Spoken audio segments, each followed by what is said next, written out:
예수님의 주 사역 무대는 갈릴리라고 할 수 있습니다. 그렇지만 유대인들의 절기를 만나면 예수님은 예루살렘에 올라가셔서 절기를 지키시고 또 예루살렘에서도 가르쳤다고 그렇게 기록이 되어 있습니다.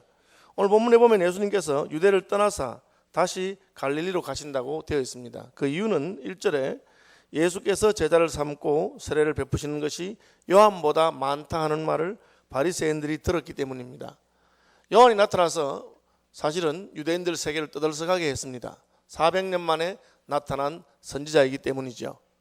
예수님이 오셨을 때 세례 요한이 저분은 나보다 훨씬 능력이 많은 분이라고 그렇게 증거했고, 실제로 요한에게 갔던 많은 사람들이 이제는 예수님을 따라다니기 시작했습니다. 그래서 바리새인들은 요한에게 집중했던 것처럼 예수님에게 집중하기 시작했습니다. 예수님은 자기 이름이 알려지고 바리새인들의 주목을 받는 것을 별로 원치 않으셨습니다. 왜냐하면 예수님은 십자가를 지실 때가 있는데 그 십자가를 지시기 전에 하셔야 될 일이 있기 때문입니다. 그것은 복음을 전가하시고 제자들을 가르치시고 하는 것입니다. 그래서 너무 빨리 자기의 이름이 알려지고 바리새인들이 주목받는 것을 원치 않으셨기 때문에 다시 갈릴리로 물러가시려고 생각했습니다.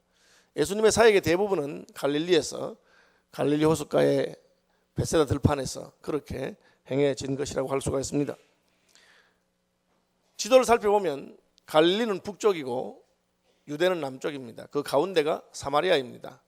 그래서 갈릴리에서 예루살렘으로 가거나 예루살렘에서 갈릴리로 가려면 사마리아라고 하는 지역을 지나가야 되는데 이게 이제 유대인들에게 조금 심리적인 저항이 있는 지역입니다.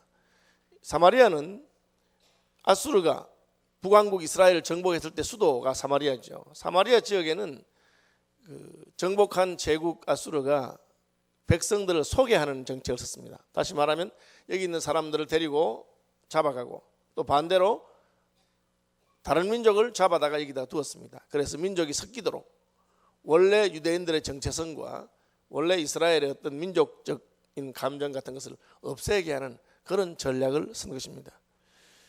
우리나라 사람들도 러시아의 연해주, 지금의 블라디보스톡 같은 데 많이 살았는데 소련 연방이 한국 고려인들을 잡아다가 저기 서쪽 끝에 카자흐스탄이나 우즈베키스탄이나 혹은 무슨 이런 나라들로 많이 보내어서 한국 민족의 정체성을 없애게 하려고 노력을 한 것을 보게 됩니다.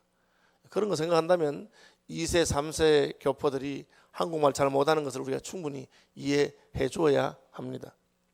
어쨌든 오늘날은 국제적인 시대이기 때문에 한국말 잘 못해도 영어를 잘하거나 또 외국어를 잘하면 인정해 주지만 그 당시에는 이 사마리아 사람들에 대해서 유대인들은 무시하고 종교적으로 부정하다고 생각하고 그런 지역 감정이 많이 있었던 지역입니다. 그런데 예수님께서는 굳이 사마리아를 통행하시려고 하고 있습니다. 4절 보시면 사마리아를 통과하여야 하겠는지라. 오늘 남쪽에서 북쪽으로 올라가려면 가운데 사마리아가 있으니까 통과하는 게 맞지만 그 길만 있었던 것은 아닙니다.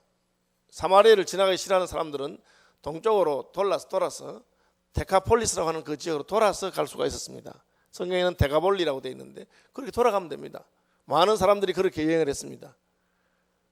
그래도 길이 빠른 길이니까 빠른 길로 가시려고 한 것 아닐까요? 지도상에서 빠른 길이 반드시 빠른 건 아니죠. 여러분이 지도를 보시면 고속도로보다 국도가 더 빨리 가까운 것처럼 보이는 길이 있습니다만 실제 가보면 길이 꼬불꼬불하거나 또 길이 잘 포장되어 있지 않아서 그래도 고속도로로 가는 것이 빠른 경우가 많습니다. 마찬가지로 많은 유대인들이 사마리아를 거치지 아니하고 데가볼리를 따라서 갔기 때문에 굳이 사마리아로 갈 필요가 있는 것은 아니었습니다. 그런데 예수님께서는 사마리아를 지나서 가셔야겠다고 말씀하고 있습니다. 그 이유는 무엇입니까? 그 이유는 예수님께서는 사마리아 지역에도 예수의 복음이 전거되고 사마리아 지역에도 하나님의 택한 백성이 있다고 생각하셨기 때문에 그렇습니다.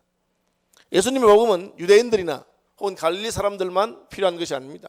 그래서 예수님은 부활하시고 승천하시면서 제자들에게 명령하실 때도 오직 성령이 임하시면 너희가 권능을 받고 예루살렘과 온 유대와 그리고 사마리아를 말씀하십니다. 사마리아와 땅끝까지 이르러 내 증인이 될 것이라.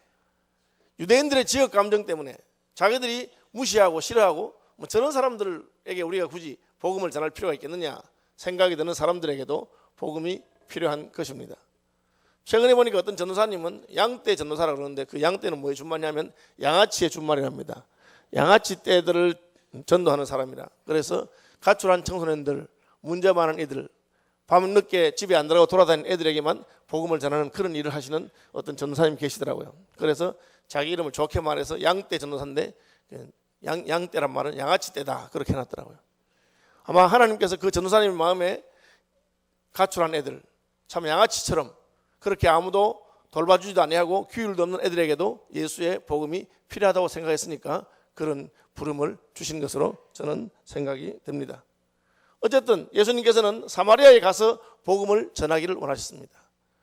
우리는 지역 감정 때문에 우리가 싫어하는 사람들에게는 잘 복음을 전하지 않으려는 경향이 있습니다. 한국이 선교사를 파송하기 시작하고 일본에 선교사를 파송하게 되었을 때 많은 선교사님들의 마음에 일본에 가는 것에 대한 저항이 있었습니다. 일본 놈들 별로 좋아하지도 않는데 일본 사람들에게 가서 내가 복음을 전하고 일본 사람을 사랑하고 일본 사람을 섬기는 것이 싫다, 그런 마음이 있는 것이죠. 우리는 구약의 선지자 요나가 보면 요나는 니느웨에 가서 복음을 전하라고 하니까 니느웨는 아수르의 수도입니다. 이스라엘을 괴롭힌 나라입니다. 거기 가서 하나님 말씀을 전가하는 게 싫었습니다. 왜? 내가 하나님 말씀을 전하면 그들이 하나님 말씀을 듣고 회개해서 구원받을까 싶어서 그렇게 한 것이죠. 그러나 예수님께서는 사마리아도 복음을 들어야 된다고 생각하셨습니다.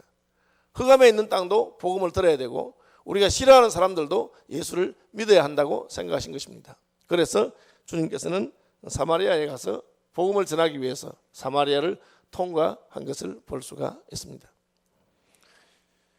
가니까 우물물이 있습니다. 보통 동리 앞에 우물이 있는데 사마리아에 있는 수가라 하는 동네에 이르시니 야곱이 그 아들 요셉에게 준 땅에 가깝고 또 거기 또 야곱의 우물이 있더라. 예수께서 길 가시다가 피곤하여 우물 곁에 그대로 앉으시니 때가 6시쯤 되었더라. 6시라고 하는 것은 유대인들의 시간 체계로 본다면 낮 12시를 6시라고 합니다. 아침에 6시부터 시간이 시작돼서 낮 12시가 6시입니다. 정오죠. 팔레스타인은 더운 지역이고 또 정오는 햇빛이 세기 때문에 한낮에는 사람들이 잘 다니지 않습니다. 더구나 물을 길른 것은 보통 해가 진 다음에 저녁 때에 여인들이 물을 길러 나오는 것이 그 당시의 풍습입니다.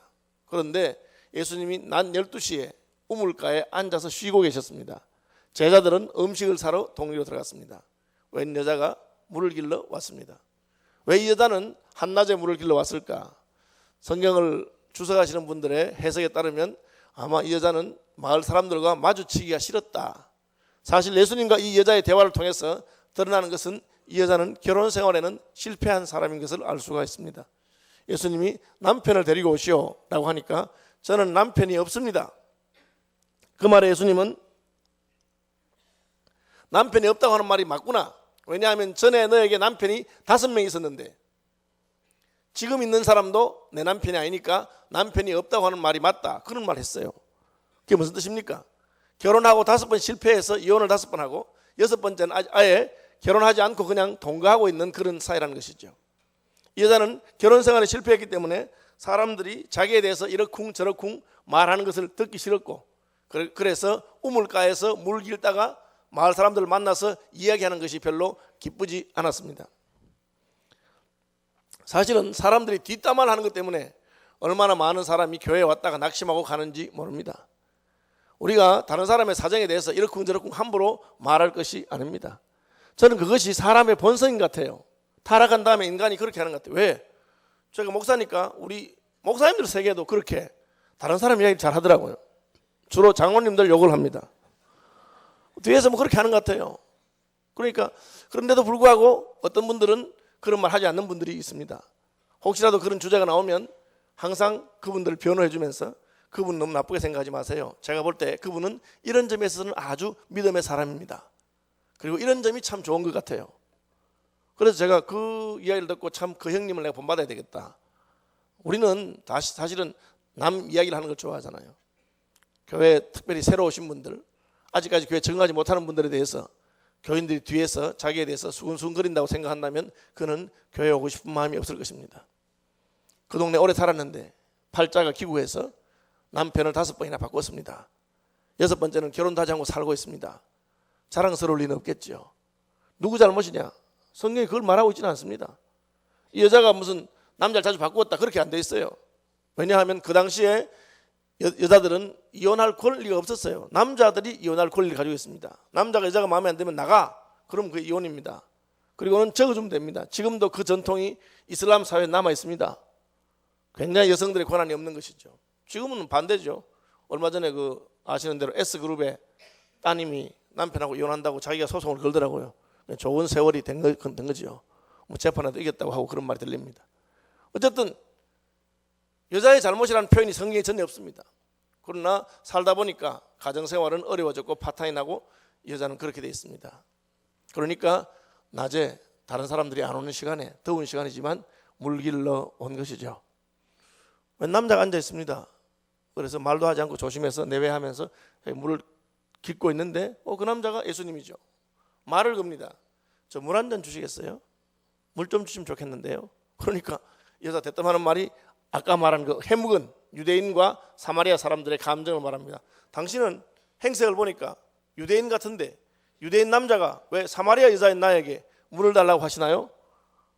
이게 참 지역 감정이 무섭죠. 인휴 선교사님이라고 계십니다. 그 전라도에서 복음을 오래 전한 미국인 선교사님인데 그 아들들이 인세반, 인요한 연세대학 교수인데 북한의 결핵 치료를 위해서 수고하시고 TV에도 많이 나오는 분이에요. 그죠? 그분들이 호남에서 살았습니다. 그 아버지 선교사님이 애들을 국제학교 안 보내고 한국인 학교에 보냈어요. 그래서 한국말을 제대로 해요. 그것도 완전히 진한 호남 사투리를 기가 막히게 쓰고 있습니다. 우리가 이제 학교에서나 이렇게 만나게 되면 이야기하다가 저희는 경상도 출신이니까 경상도 사투리를 씁니다. 사투리 쓰면 딱 쳐다봅니다. 보면서 니 경상도에서 왔나? 자기는 경상도 사람 싫어한다는 거예요. 자, 그 말 듣고는 와 진짜 한국 사람이 됐는가 보다. 한국 사람이 가지고 있는 그런 정서적인 문제가 있잖아요. 그걸 그대로 가지고 있는 거예요. 그래서 인유 선교사님 참 자식들을 본인만 선교사가 아니라 자식들을 한국 사람으로 키웠구나. 그러니까 이 친구들이 지금도 한국에 있으면서 한국을 위해서 그렇게 수고하고 애쓰고 껍질은 그냥 하얗지만 진짜 토종 한국 사람으로 자란 것을 알 수 있습니다. 유대인 아니세요? 왜 유대인이 사마리아 여자 나에게 물 달라고 그렇게 하세요? 그렇게 말했습니다. 그러니까 예수님 대답이 참 재밌어요. 내가 하나님의 선물과 또 내게 물 좀 달라 하는 이가 누구인 줄 알았더라면 내가 그에게 구하였을 것이요 그가 생수를 내게 주었으리라. 이게 무슨 말입니까? 달라 하기는 예수님이 달라 했는데 예수님이 내가 물을 너에게 달라고 했지만 사실은 너에게 선물을 주고 싶어서 한 것이다. 그 사람하고 만나기만 하면 선물 받는다 하면 얼마나 좋겠어요. 저는 가능하면 그런 사람이 되려고 노력합니다. 제게 찾아오는 목사님들이라든지 시골에서 목회하시는 분이나 지방에서 오시면 절대 그냥 안 보내려고 생각합니다. 뭐든지 마음에 드는 거 있으면 찝어라 줄게 이렇게 하고 아니면 제가 그냥 뭐든지 주려고 생각합니다. 선물 주려고 생각합니다. 그러니까 뭐 그냥 권 목사한테 가면 빈손으로는 안 보내더라 그런 소문이 퍼지겠죠. 하나님은 빈손으로 보내는 분이 아닙니다. 더구나 하나님께서 뭘 달라고 할 때 하나님 결코 빈손으로 보내는 분이 아닙니다. 예수님이 베세다 들판에서 보리떡 5개와 물고기 2마리로 5,000명을 먹일 때 다들 자기 것을 안 내놓는데 아이 하나가 자기 도시락을 내놓았습니다. 어떻게 하셨습니까? 축사하시고 5,000명을 먹이신 다음에 그 남은 것을 버리지 말고 거두라고 했는데 거두니까 12바구니가 남았어요. 누구 것이 되겠습니까? 저는 그 아이 것이라고 생각합니다. 보리떡 5개를 드렸는데 주님은 12바구니를 돌려주시는 분입니다. 베드로가 그물질하고 한 마리도 못 잡아서 있는데 예수님이 배 좀 빌려주시오. 바닷가에 서 있는 사람들에게 설교하기 위해서 예수님이 호숫가로 그 배를 타고 들어가셨습니다. 그리고 배 위에서 바닷가의 경사진 언덕에 서 있는 사람들에게 설교하시고 떠나시면서 그물 한번 던져보지. 배 오른편에 그물을 던져라 하고 던지니까 한 번 그물질에 배가 가득 차게 되는 물고기를 잡도록 하셨습니다. 하나님 이러신 분입니다. 예수님이 그걸 말한 거죠. 지금 내가 물 달라고 하니까 아이고 뭐 유대인 남자가 왜 내게 물 달라 하십니까? 그런 식으로 나오시는데 사실은 하나님의 선물을 그대에게 주고 싶어 하는 것이다. 그대가 하나님이 어떤 선물을 주는 분인지 알았더라면 이러지 않았을 것이다. 엘리야라고 있습니다. 구약의 선지자인데 이 선지자가 날이 가물어서 먹을 것이 없어서 사렙다 땅에 갔습니다. 어느 과부의 집에 갔는데 그 과부가 밀가루로 떡을 굽고 있습니다. 아마 호떡 같은 걸 구웠겠죠. 그러니까 배가 고팠던 선지자가 혹시 먹을 것 있으면 좀 주십시오. 그러니까 이 여자가 아니 보시면 몰라요? 날이 몇 년 동안 가물고 농사가 안 되고 흉내에 들어서 먹을 것이 없습니다. 저희가 마지막 남은 밀가루 그걸로 떡을 한 2개 만들어서 저와 저 아들이 먹고 죽으려고 하는데 참 그걸 달라고 하십니까? 뭐라 합니까? 나 같으면 부끄러워서 그렇게 말 못하겠어. 그런데 엘리야는 그거 나 먼저 주고 나를 먼저 주고 나서 하나님이 어떻게 하는가 한번 보시겠어요? 뻔뻔스럽죠. 그런데 그 여인이 선지자인 줄 알고 그렇게 했어요. 그 남은 걸로 자기 아들하고 먹고 죽으려고 한 그걸로 떡을 만들어서 대접을 합니다. 성경은 가뭄이 다하는 날까지 그 통에 가루가 떨어지지 아니하고 병에 기름이 그치지 않았다고 말하고 있습니다. 하나님께서 하시는 방법이죠. 예수님은 물 한 그릇 주실래요? 물 얻어먹고 싶어서 하신 분이 아닙니다. 구약 성경에서 이스라엘 백성들은 광야에서 40년 동안 물 없는 땅을 다녔는데 그때 무슨 물을 마셨을까? 바울은 고린도서에서 그들을 뒤따르는 반석으로부터 생수를 마셨는데 이 반석은 바로 예수 그리스도이시다. 그렇게 기록하고 있어요. 예수님 자신이 생수를 쏟아내게 한 반석이십니다. 실제로 내가 주는 물을 마시는 자는 영원히 목마르지 아니하고 그 배에서 생수의 강이 흘러 넘칠 것이다. 그렇게 말하고 있는 것을 보게 됩니다. 어쨌든 예수님이 그 부탁을 하니까 여자가 생수요? 당신도 무슨 물을 가지고 있는 모양인데 이 우물은 깊고 당신은 물을 떨 두레박도 없으면서 어떻게 그 생수를 내게 준다고 하십니까? 그렇게 말하는 거죠. 우리 조상 야곱이 이 우물을 우리에게 주었는데 우리가 대대로 1000년 이상, 2000년 이상 이 우물에서 물을 길어서 먹었습니다. 이 우물이 깊고 샘이 계속 나는 물입니다. 그런데 당신은 도대체 무슨 물을 주시려고 합니까? 예수님이 나를 믿는 자는 그 배에서 생수의 강이 흘러나게 될 것이다. 그렇게 말하고 있습니다. 어쨌든 예수님께서는 이 사마리아에 가서 웬 여자하고 계속해서 이야기를 하고 있는 것입니다. 왜 그렇게 하십니까? 그 여자 한 사람을 통해서 사마리아 한 마을이 구원받게 되는 역사가 있기 때문에 그렇습니다. 여러분 한 사람이 참 중요한 거예요. 제자들이 와보니까 예수님이 웬 여자하고 이야기를 하고 있습니다. 무슨 이야기를 저렇게 오래 하시는가? 그죠? 그래서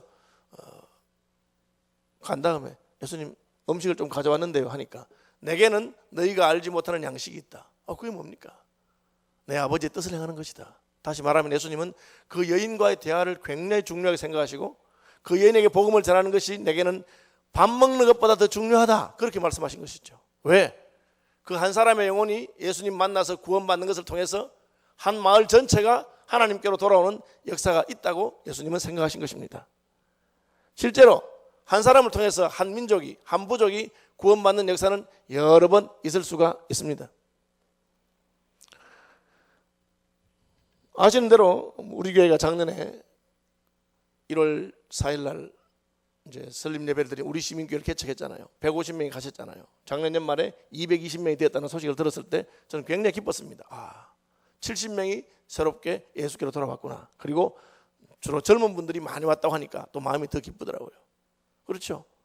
그런데 여러분 우리 시민교회만 우리가 그런 역사가 있는 거 아닙니다. 잘 모르시겠지만 우리 시민교회가 분립돼 나갈 때 또 우리 교회에서 몇 가정이 또 다른 교회에 가서 한 일이 있습니다. 많은 분 아시고 모르면 모르겠습니다만은 저희 교회 집사님 한 분과 권사님 한 분이 저를 찾아오셨습니다. 그래서 목사님 교회를 분립하고 하시는 중에 또 저희가 이렇게 말씀드려 죄송합니다 하면서 자기 아들이 강남에서 목회를 하고 있는데 예배당은 있지만 교인이 작은 교회랍니다. 한번 가보니까 주일 예배 한 30명 나오고 수요일 날 가보니까 목사님 가정하고는 자기들밖에 없더래요. 교인이 하나도 안 나오는 거죠. 자기들이 안 갔으면 어떻게 됐을까. 그래서 마음이 너무 쓰여서 아들아 우리가 와서 늙은 부부긴 하지만 좀 도와줄까 이렇게 말하니까 씩씩한 아들이 어머니 괜찮습니다. 어머님 안 도와주셔도 제가 개척하는 마음으로 열심히 목회하겠습니다. 뭐 교회라는 게 아는 사람 끌어모아서 친척 끌어모아서 그렇게 하는 건 아니지 않습니까? 뭐 그런 의중으로 말했어요. 그 말 듣고 왔는데 1년쯤 지나니까 너무 힘들었어요. 아시는 대로 강남이 어떤 곳입니까? 별들의 전쟁이라 하는 거기 유명한 목사님들이 거기 다 있고 큰 교회들이 다 있어요. 제가 강남에 어느 교회 가보니까 호텔 같더라고. 너무 시설이 좋아서. 지하철에서 바로 싹 들어갈 수 있도록 돼 있고, 뭐 벽이라든지 그 꾸며놓은 게, 뭐 거기 갔다가 우리 교회 와보니까 우리 교회는 어디 저기 뭐 그렇습니다. 그래요. 그러니까 강남에서 교회하는 게 쉽지 않은 거예요. 예배당 안에서도 조그만하고 오래되고 낡았고 그런데, 그죠? 1년 좀 지나니까 아들이 어머니 죄송한 말인데 전에 말씀하신 그거 혹시 저희 교회 와서 좀 1, 2년이라도 와서 좀 도와주시면 안 되겠냐고. 그래서 그들 부부가 우리 교회가 마침 분립할 때 자기들도 그 가서 하려고 마음을 먹고 이제 저를 찾아온 거예요. 그래서 목사님 허락해 주시면 저희가 한 1, 2년 그 교회 가서 지금 한 30명 된다고 하니까 한 200명 만들어 놓고 오겠습니다 이러더라고요. 그저 속으로 무슨 200명, 목사님 해도 안 되는데 뭐 집사 권사 가서 무슨 200명 되겠어요. 그렇죠? 그래도 또 그렇게 말하면 안 됩니다 여러분. 그래서 제가 이제 예, 집사님 권사님 두 분만 가서 힘이 나겠습니까? 기왕 가실 거 교인들 가운데 누구든지 가서 전도해 주겠다 하는 사람 한 20명 데려가세요. 그럼 조금 힘이 안 나겠습니까? 제가 그렇게 말했어요. 그러니까 그 자리에서 우시더라고. 우시면서 목사님 그렇게 말씀하시는 게 너무 감사합니다. 그렇지만 우리가 어떻게 다른 사람들 데리고 가겠습니까? 저희가 가서 전도하다 오겠습니다 하고는 봉투를 하나 꺼내시는데 이 분립개척 헌금입니다. 저희들도 헌금하고 가겠습니다 하고는 분립개척 헌금하고 가셨어요. 그리고 이제 1년이 지났는데 지난 성탄절 날 이들 부부가 돌아오셨어요. 어떻게 됐느냐? 150명 되는 거 보고 왔답니다. 할렐루야. 야, 저는 너무 놀라가지고, 아니 도대체 우리 식으로 말하면 할아버지 할머니인데 영감 할머니 가서 뭘 했길래 어떻게 됐느냐? 저는 기가 막혔어. 또 그 권사님은 그래도 전도팀 따라다니고 전도 좀 하시던 분이지만 그 집사님은 제가 아는데 전도하는 분 아니거든요. 그냥 점다는 분이시죠. 그런데 여러분 어떻게 했느냐? 그냥 양복 입고 가면 권사님이 전도지 나눠주고 집사님 인사하고, 그러면 이제 교인들이 지나가는 사람들이 그 집사님 보고 목사님이세요? 이렇게 물으면 그러면 이제 아닙니다. 저는 집사입니다. 저희 교회에 새로 젊은 목사님이 오셨는데 설교도 너무 잘하시고 아주 좋습니다. 누굽니까? 아들이죠. 어쨌든 뭐 그렇게 말했는데 많은 사람이 돌아온 거야. 왜 그런지 아세요? 강남에는 아무도 전도 안 해요. 강남에는 아무도 전도 안 하는데, 강남 사람들은 남에게 무례하게 예수 믿어라 교회 가자 그런 말 안 해. 듣기 싫어하는 말이기 때문에 안 해. 아무도 안 한대. 그럼 강남에는 예수 믿을 사람이 없느냐? 있습니다. 그곳에도 하나님께서 택한 백성이 있는 줄로 믿습니다. 그곳에도 나도 교회 한번 가볼까 그런 마음 가진 사람이 있습니다. 그곳에도 믿다가 낙심해서 새로 교회를 옮겨야 되는데 어디를 갈지 모르는, 주일이 되면 마음이 막막한 그런 사람들이 있을 수 있다는 거죠. 그러니까 이분들이 전도하니까 하나님이 쓰시는 줄로 저는 믿습니다. 그래 한 거예요. 그거 보고 요즘은 이제 다른 교회들도 전도하는 교회들이 생겨나기 시작했다. 자, 그런 말 들었어요. 사마리아에도 하나님 택한 백성이 있습니다. 내 마음에 안 들어도 한 사람이라도 그 한 사람을 통해서 어떤 일이 일어납니까? 하나님이 크고 놀라운 일을 행하시는 것이죠. 제가 그 한국 대표로 있는 월드 인 니드라고 하는 그 NGO 선교단체의 국제 총재를 지냈던 론 조지가 아프리카에서 있었던 일입니다. 한 번은 그 나라는 무슬림 국가인데 장터에 보니까 무슬림 복장을 하고 있는, 무슬림 모자를 쓰고 있는 사람이 책을 읽고 있는데 앞만 봐도 성경책이라. 아니 무슬림이 왜 성경책 읽고 있을까 하고는 자기를 가이드하는 사람 물어봐. 저 사람은 어떤 사람이길래 장터에서 성경책을 읽고 있느냐 물으니까 저분들은 이사 무슬림이라고 하는 분들인데 예수 믿는 사람들입니다. 저희 나라에 예수 믿는 무슬림들이 있는데 그 부족들이 한 100만 명 됩니다. 그렇게 많은 사람이 예수를 믿어요 하니까 그분이 설명해 주는데, 지금부터 100년 전에 이 무슬림 한 분이 사우디아라비아 메카에 성지 순례를 갔다가 돌아오는 길에 예루살렘을 들렸는데 예루살렘에서 누가 복음을 전한 거예요. 그리고 성경책을 줬어요. 이분이 복음을 듣고 긴가민가 하면서 성경책을 읽으면서 왔는데 사하라 사막을 건너면서 낙타 위에서 성경책을 다 읽었어요. 그리고는 그분이 예수님 영접하고 예수 믿는 사람이 됐습니다. 그때부터 자기 부족들에게 복음을 전하고 친구들에게 복음을 전해서 100만 명이 됐어요. 그분 세대에는 그분은 복음을 전했는데 왕에게 복음을 전하다가 기독교를 전한다고 순교했습니다. 그런데 세월이 지나니까 그 씨앗이 땅에 떨어져서 이런 결실을 맺은 것입니다. 여러분, 한 사람이 참 중요한 거예요. 예수님도 지금 피곤합니다. 행로에 지치시고 날은 덥고 햇볕은 쬐입니다. 웬 여자가 우물길로 왔습니다. 남자하고 여자하고 이야기하는 게 좀 어색합니다. 더구나 그 사람은 사마리아 여자입니다. 설정 말을 걸었습니다. 물 한 잔 주시지요. 여자가 뭘 합니까? 당신 유대 남자 아니에요? 왜 유대인이 사마리아 여자에게 물 달라고 하세요? 그렇게. 그러면 두 번 다시 말하기 싫어지는 겁니다. 그러면 안 되죠. 아까 말한 인유선교사 아들이 임만이 경상도 놈이네. 나는 경상도 놈 싫어. 그럼 어떻게 해? 대화 안 하면 끝나는 거야. 같은 말 하면 돼. 니는 보니까 전라도 놈이구나. 나도 전라도 놈 안 좋아해. 이러면 대화가 시작되는 거죠. 우리가 좁은 나라에서 이게 무슨 짓이냐. 친하게 지내자. 이러면 되는 거예요. 대화를 한 겁니다. 예수님이. 물 한 잔 주시오 하니까. 유대 남자가 왜 나보고 물 달라 합니까? 예수님이. 그렇죠? 그렇지만 만약 하나님의 선물을 아셨다면, 당신에게 물 달라 하는 내가 누군지 알았다면 당신도 저에게 물 달라고 했을 것입니다. 그리고 당신은 영원히 목마르지 않는 생수를 마실 수 있게 될 것입니다. 그러니까 여자가 솔깃해서 이야기를 시작한 거예요. 그래요? 그런 물이 어디 있어요? 그런 물이. 처음 들어보는데. 제가 물 안 길러 올 수도 있겠네요 하니까 남편 데리고 오시죠. 왜 갑자기 또 남편 이야기를 합니까? 프라이버시 아닙니까? 그러니까 여자가 쳐다보면서 웬 남편? 저 남편 없어요. 예수님 왜 그렇게 말했을까요? 맞습니다. 당신 남편 없는 거 맞습니다. 5명이나 있었으나 지금 있는 사람도 남편이 아니니까 남편 없단 말이 맞습니다. 예. 하나님께서 우리의 어떤 문제를 건드릴 때가 있어요. 그것은 하나님이 그 문제를 해결해 주기 위한 것입니다. 그 여자는 남편 가지고 재본 적이 없어요. 예수님이 남편 이야기하면서 어떤 해결책을 주십니까? 7번째 남편이 대주신 것이죠. 그 여자에 5 남자가 있었는데 다 이혼당했습니다. 6번째 남자도 남편이 아닙니다. 그러나 예수님은 내가 너의 참된 남편, 신랑이 되실 것이다. 그렇기 때문에 그 이야기 한 것입니다. 교회 오래 다녀도요, 절대 그냥 무난한 이야기, 점잖은 이야기, 무슨 말 해도 문제 안 되는 그런 이야기 수준에서 목사하고 인사하고 이야기하고 그렇게 끝내는 분들이 있습니다. 여러분, 목사는 그렇다 치더라도 하나님하고도 그렇게 하면 여러분 은혜를 못 받습니다. 여러분의 내면의 깊은 문제와 슬픔과 고통과 그것을 예수님께 나와서 이야기해야 되는 것입니다. 제가 목회를 해보니까요, 어떤 분들은 저한테 와서 우는 분들이 있어요.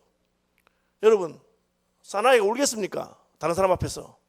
그러나 하나님 마음에 은혜를 주니까 자기의 고민과 문제를 이야기하면서 웁니다. 그럼 어떻게 합니까? 하나님 반드시 그 영혼을 건드리시고 고치시고 치유하는 것입니다. 그 여자는 집에 무슨 수도꼭지가 들어와도 물 길러 안 가고 틀면 된다 하더라고 행복해지는 게 아닙니다. 그 여자 인생에 있어서 가장 문제되는 것은 6번에 걸친 결혼 생활의 실패입니다. 그러나 그 문제도 하나님은 건드리면 해결할 수 있는 것입니다. 예수님께서 말씀하시기를 너희가 죄 없다고 하니 너희 죄가 그저 있느니라. 나는 아무 문제 없어요. 저는 교회에 나오긴 하지만 목사님 설교가 마음에 들고 시민교회 분위기가 좋아서 나오지 저는 아무런 문제가 없는 사람이에요. 저는 잘 살고 있어요. 그러면 여러분 문제는 그대로 있는 것을 아시기 바랍니다. 여러분의 문제를 주님께 드러낼 때 주님께서는 그 문제를 고치십니다. 왜 그 여자의 결혼 얘기를 하십니까? 주님께서 그것을 고쳐주고 치료해 주기를 원하신다는 것입니다. 그 문제가 치료받는다 하면 더 이상 그 문제는 남에게 부끄러운 것이 아닙니다. 그렇죠. 고침받지 못하면 그게 문제가 되는 거죠. 지금 내가 무슨 몹쓸병에 걸려있다. 그럼 그것은 얼마나 문제가 되는 거겠어요. 그러나 하나님의 은혜로 내가 기적 같은 치유를 받았다. 그건 자랑거리가 될 수 있는 것입니다. 그 여자는 마을로 가서 사람들에게 나의 문제를 내게 말한 분이 있다. 그렇게 이제는 당당하게 말할 수 있습니다. 더 이상 나의 과거가, 나의 죄악이 혹은 나의 슬픔이 내게는 문제가 되지 않았기 때문에 그렇습니다. 어떻게 그렇게 됩니까? 예수님 만나기 때문에. 예수님 뭘 하십니까? 내가 바로 그로라 그렇게 말씀하셨어요. 여자가 이야기가 자꾸 깊어지니까, 이야기가 너무 심각해지니까 도망갑니다. 당신들은 예루살렘 성전에서만 예배를 드려야 한다는데 우리는 그리심산에서 예배를 드리고 있습니다. 예수님이 장소 얘기하지 마라. 장소 얘기하지 말고 신령과 진정으로 성령 안에서 진리 안에서 예배하는 게 중요하다. 교회 다니다가 문제가 좀 심각하면 심각한 문제에서 벗어나서 목사님 저 문제 없습니다. 신앙생활 잘합니다. 저 주일 예배 안 빠져먹어요. 저 헌금생활 잘합니다. 여러분 그게 문제가 아니에요. 여러분이 주일날 교회 온다는 게 중요한 게 아니고 뭐 헌금한다는 게 중요한 게 아니고 진짜 그대는 예수님과 어떻게 지내느냐, 영과 진리 안에서 예배할 때 하나님 만나십니까? 신령과 진정으로 주님께서 여러분 마음을 건드린 걸 느끼십니까? 그게 중요한 거예요. 예수님이 자기의 문제를 건드리니까 예배 뭐 저 예배 잘 드립니다. 우리도 예배해요.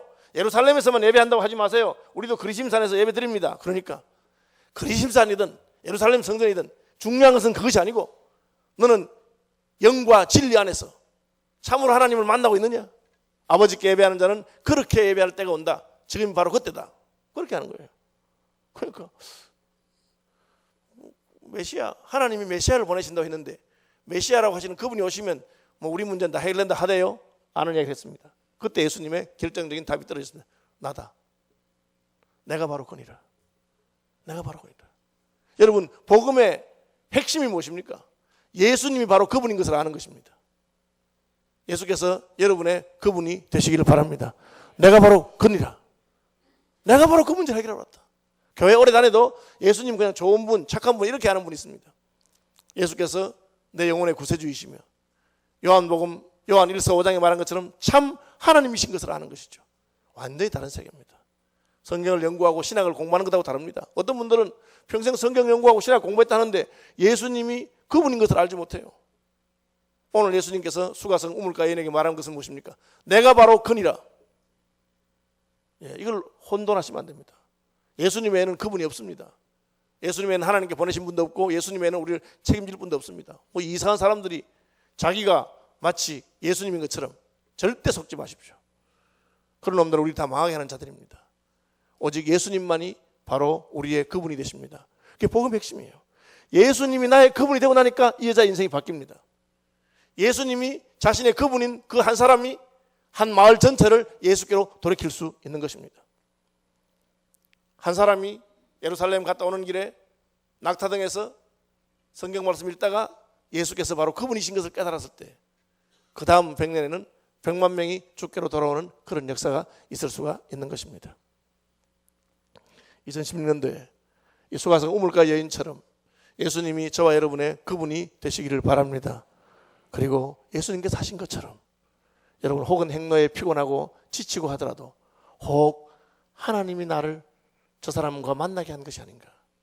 그러면 시시껄렁한 이야기만 하지 마시고 물 길른 대화로부터 시작해서 예수께서